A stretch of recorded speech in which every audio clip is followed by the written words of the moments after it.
Plant कैसे किया जाता है। जब कस्टमर को प्लांट मिलता है तो कस्टमर का ये होता है कि आप किस तरीके से उसे पॉट कर सकते हैं या उसमें पॉटिंग मिक्स क्या देना है।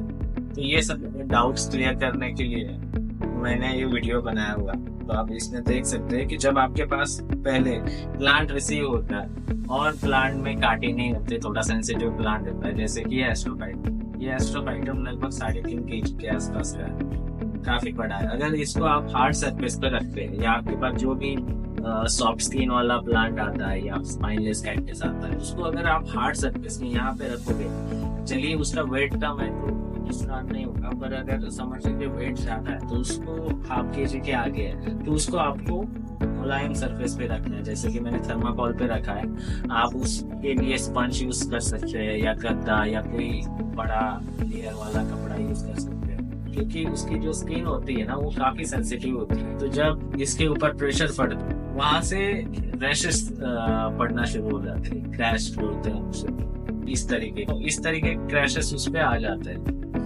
ये नीचे वाला जो पार्ट है थर्माकोल में टच हुआ है, उस पार्ट पे ज्यादा प्रेशर आता है या ज्यादा वेट गिरता है तो नीचे का वो पार्ट है, अगर वो हार्ड सरफेस पे यानी इस टेबल पे होता है, ये टेबल तो बना हुआ है पत्थर का, इस पे अगर होगा ये प्लांट, उस स्किन का प्रेशर होने के कारण वहाँ पे क्रैशेस नजर आएंगे। तुरंत नहीं आएंगे, जब प्लांट आप लगाओगे तो 10-15 दिन के बाद आपको बॉडी पे वो दिखने लगेंगे।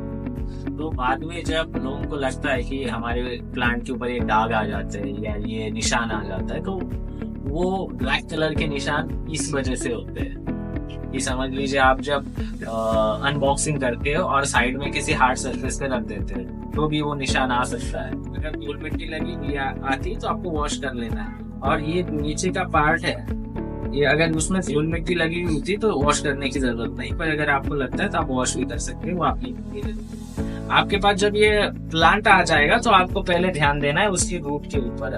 उसमें कई बार क्या हो जाता है कि कई प्लांट की रूट काफी ज्यादा बड़ी होती है तो ही हम कट करते हैं उसको। अदरवाइज अगर किसी प्लांट की फैब्रिक रूट सिस्टम है तो उसको कट नहीं करते। अगर फैब्रिक भी बहुत ज्यादा बड़ी हुई है तो ही हम कट करते हैं। अगर पैकिंग के लिए प्रॉब्लम आ रही है तो ही हमारा स्टाफ उसे कट करता है, अदरवाइज वैसे ही भेज देता है। उसकी जो बड़ी बड़ी रूट है वो आपको पहले तो रिमूव कर देनी है, और उसकी जो ज्यादा से ज्यादा 2.5 इंच तक की एस्ट्रोफाइटम होगा तो 2.5 इंच तक की रूट बहुत ज्यादा होगी उसमें।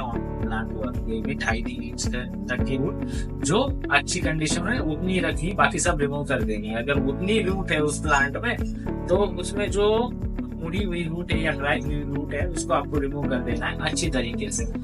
वो रूट अगर आप अच्छी तरीके से नहीं करते तो भी प्लांट लगाने के बाद आपका प्लांट मर सकता है, ज्यादातर समर या ठंड की बारिश के दिनों में। समर में तो ज्यादा नहीं, पर बारिश या ठंड के दिनों में ज्यादा प्रॉब्लम हो सकती है, क्योंकि रूट किस तरीके से आती है, नई व्हाइट रूट जब आती है ना तो होता क्या है कि पिछली वाला जो कट हुआ पार्ट है, अभी समझ लीजिए पिछला वाला कट हुआ पार्ट है और उसके बाद उस पार्ट के आगे नई रूट आती है। जब नई रूट आती है तो पिछली वाला जो पार्ट होता है एक तो वो ड्राई हुआ होता है तो उसको आपको रिमूव कर देना है। अगर वो प्लांट आप रिमूव नहीं करते तो रेड होके गलना शुरू हो जाता है। वो अगर वो समझिए रेड होके गल के निकल जाता है और फिर व्हाइट रूट आती है। इस प्रोसेस में एक तो बहुत ज्यादा टाइम चला जाता है या आपका रूट वो खराब होना शुरू हो जाता है। खराब होते होते वो रूट बाकी रूट को भी खराब कर देता है। समझ लीजिए वो अच्छा रूट फॉर्मेशन कर रहा है पर एक रूट बाकी रूट को भी खराब करते, बाद में 2-3 महीने के बाद पूरा प्लांट खराब कर देते। तो आपको वो रूट का ध्यान रखना है, जब आपके पास आ जाए तो रूट आपको कर देगा। इसको रिपोर्ट किस तरीके से किया जाता है, रिपोर्टिंग में आपको पॉटिंग किस तरीके से लेना चाहिए या आप बना सकते हैं किस तरीके से, वो आपको बताता हूँ। तो ये प्लांट हमें इस पॉट में लेना है और प्लांट है उससे ज्यादा 1 इंच बड़ा पॉट लिया है हमने। इसको 10 इंच का भी पॉट ले सकते हैं। ज्यादा बड़ा रखने से कोई मतलब नहीं। जब आप वाटरिंग करोगे तो नीचे की सॉइल ऊपर आ जाती है, अगर आप ये वाले स्टोन उसमें यूज नहीं करेंगे तो ऊपर कर दिया। क्योंकि मैंने देखा है कई लोग यूज नहीं करते, करना चाहिए। उसका रीजन क्या है मैं आगे बताता। अब ये कंटेनर है, इसमें मैंने इस तरह की खंगर डाली हुई है, ये पानी एब्जॉर्ब करके रखता है और ड्रेनेज के लिए वही सॉइल डालता है। आप यहाँ पे देख सकते हैं किस तरीके से डाला हुआ है। उसके बाद हम पॉटिंग में डालेंगे।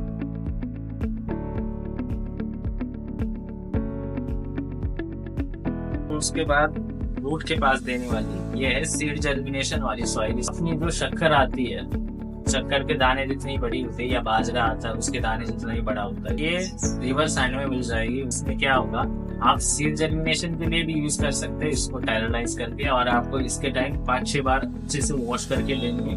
उससे क्या होगा, व्हाइट रूट जल्दी फॉर्म होगी। अगर वो पानी भी आपका रूट के पास जाता है तो वो प्लांट गलना शुरू हो जाता है, तो इसके पास रूट के पास पानी रुकेगा भी नहीं इसके साथ, और व्हाइट रूट भी जल्दी फॉर्म होगी।